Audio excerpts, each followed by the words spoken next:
അതിനുശേഷം എന്നതിൻ്റെ പകുതിയും ചെയ്തു.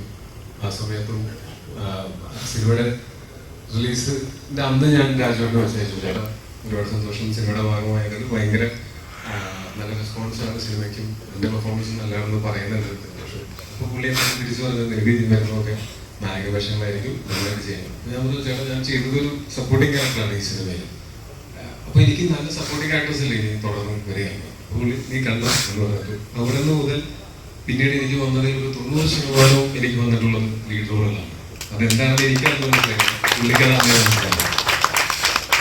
അതിനുശേഷം ഇപ്പോഴാണെങ്കിൽ പോലും എന്തെങ്കിലും ഒരു പ്രതിസന്ധിയോ അല്ലെങ്കിൽ എന്തെങ്കിലും ഒരു ഡൗട്ടോ വന്നാൽ ഞാൻ ആദ്യം വിളിച്ച് ഉപദേശം ചോദിക്കുന്ന ആളും രാജുവിനാണ്. തീർച്ചയായിട്ടും ഈ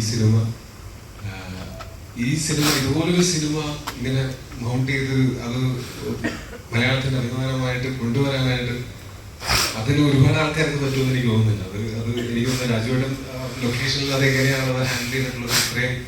ഇത്രയും വലിയ ക്രൂവും ഇത്രയും സെറ്റപ്പും ഒക്കെ ഉണ്ടായിട്ട് ഇതിനെ എങ്ങനെയാണ് സിംഗിൾ ഹാൻഡഡ്ലി അത് ക്യാരി ചെയ്ത്, അത് അൾട്ടിമേറ്റ് കോൺഫിഡൻസ് ആണ്. അത് ഞാൻ